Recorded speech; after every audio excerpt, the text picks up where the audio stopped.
Bethesda at E3 has been a fairly new phenomenon, with people thinking the publisher's first E3 press conference in 2015 was a very sporadic ordeal and was really used as it was a very convenient time for them to announce projects that they have under their banner coming to fruition.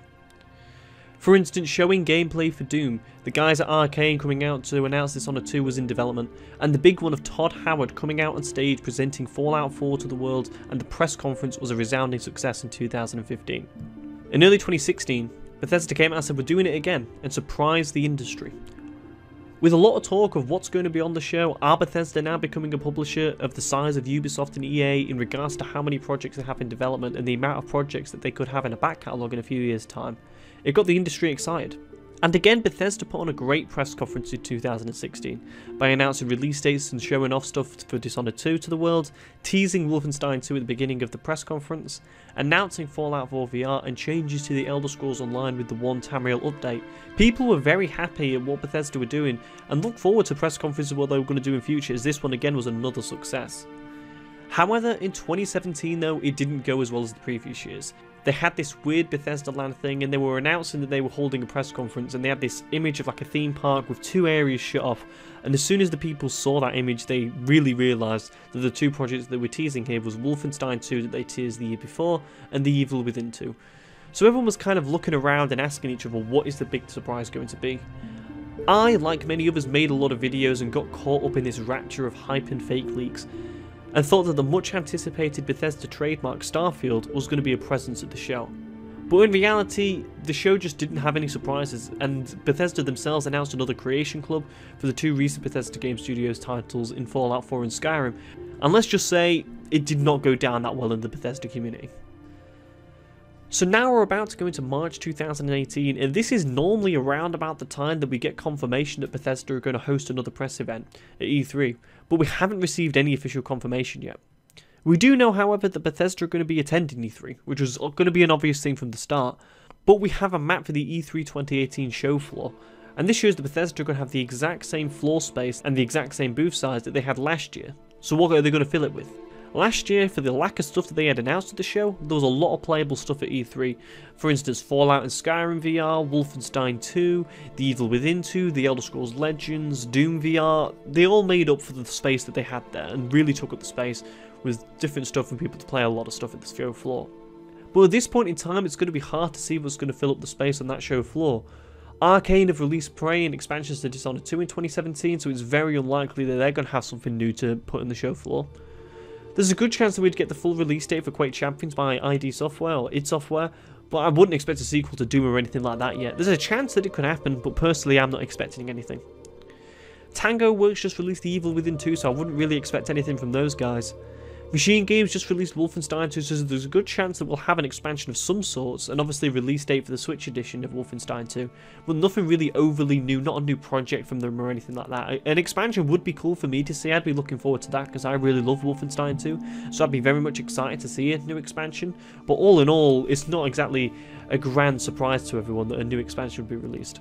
And we'll probably get some Elder Scrolls Online news as well, and probably finally hear from the guys over at Battlecry Studios. But the ESO news, would be stuff like expansions they've got coming out for the rest of the year. You tend to have 4 expansions a year at Elder Scrolls Online, so it seems to me from a distance. But Battlecry Studios, we saw that game in E3 2015, and the game looked rough, and we haven't heard a whisper from them since. They said they were going to go back and work on the game and try and make it a much better product. But all in all, there wasn't really anything that really people got excited about, and to see from those guys again and see the change in the game would be really interesting to me, and see if it could live up to something like like some of these arena based hero shooters that we've got so far. So to round up what we could really see in the booth space and what we could really get at the E3 press conference is really a Quake Champions release date, a Battlecry release date, an Elder Scrolls Online expansions for what they've got coming out for the rest of the year, and Wolfenstein 2 Switch release date and possible expansions for Wolfenstein 2 as well. So all in all, not exactly a lot to go off for a press conference, especially when the first 2 are so jam-packed, and last year, while they had stuff to announce, it wasn't exactly groundbreaking stuff. So maybe it's possible that Bethesda won't be holding an E3 press conference this year just simply because they don't have the pack catalogue to compete with, the other press conferences that go down. We know that other major outlets like EA tend to have press conferences when they don't have major press events, for instance, but Pete Hines has said on Twitter multiple times that they're not the kind of company that does things simply because they've done them in the past, whereas EA and Ubisoft really are that kind of company where they'll keep on doing E3 press conferences just so that they look like they big behemoth style publisher, whereas Bethesda, we've all said in the gaming industry that Bethesda are kind of looking to kind of step into that fray of becoming a major publisher, and they've definitely made the steps in the quality of content they've got coming out to be able to do that. But in reality, they're not that kind of company that they'll just keep on doing press events and press events and press events just to look good. They're the kind of company that announces stuff what they think people will like, and sometimes it goes well, like in 2015 and 16, and sometimes it goes terribly wrong in 2007. Not terribly wrong, but it goes wrong like it is in 2017. In my opinion, if Bethesda were to have a press event this year in 2018, it will have to be, a successful one after what happened last year.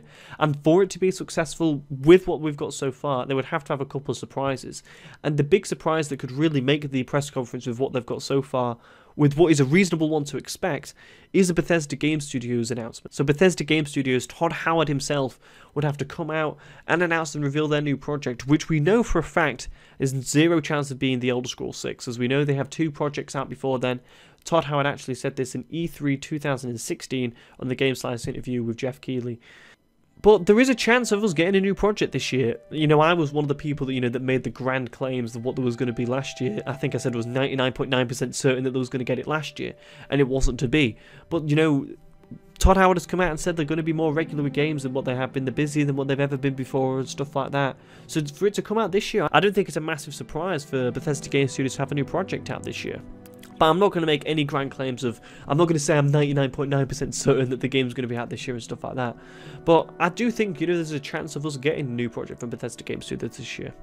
If we get confirmation of an E3 press conference from Bethesda, then I'll definitely be more excited for what could be happening with Bethesda Game Studios, for instance. But at this moment in time, I'm personally in the camp of people that believe that they won't have a Bethesda E3 press conference this year, simply because they haven't got the right amount of projects they need to announce it. And also, I feel like if they had an E3 press event, and then Todd Howard came out on stage and didn't announce The Elder Scrolls 6, a lot of people that don't follow Bethesda as closely as like us guys do, me making the video and you guys watching it, and people that hang around on subreddits and stuff like that, they'll get disappointed. They'll be like, where is The Elder Scrolls 6 and stuff like that, and we'll probably get a little bit disappointed with what it was, because they're probably the kind of people that played Fallout 4 and Skyrim and really love those games and look and want to see what that development studio does next, but not the kind of people that follow them every step of the way. Whereas us guys, we follow every word that Todd Howard says and Pete Hines says, so we know that they're not working on that. But I don't think that message has really got across to the wide-scale gaming community as of yet, because I listen to podcasts a lot, I watch a lot of gaming podcasts, and I hear them talking about, what could be the big surprises of E3 this year, and, people are talking about, could it be The Elder Scrolls 6 and stuff, and it's like, us guys know that that's not the case. So maybe it's not the best place to have it, an E3 press conference for Bethesda this year, because that will disappoint people and cause waves in the industry of like, where is The Elder Scrolls 6, yada yada yada, and not exactly talking about Starfield, if it was Starfield, for instance. But if they did, a separate video or announced it at some completely random time and showed Starfield off to the world and stuff like that, away from E3, that'd probably go down well and be able to get people away from it a bit, but that's not really exactly going to do them any favours when it comes down to E3, because I think there's a good chance that they won't have an E3 press conference this year. But if they do have an E3 press conference this year, it has to be something big to come along with what I said before, because it's just not enough, simply. So thanks all for watching this video. Let me know in the comments below what you think of the chances of there being an E3 Bethesda press conference this year. And to be honest with you, like I said, I've gave you my views. I'm not overly confident there will be one, but let me know what you think. Do you think there's definitely going to be one? Do you think there's a chance of it happening? Let me know. Thanks a lot for watching. I'll be back on Friday for the games I've been playing this week to talk about them, and I'll be back again on Monday for the general gaming video. And I'll see you guys later. Goodbye.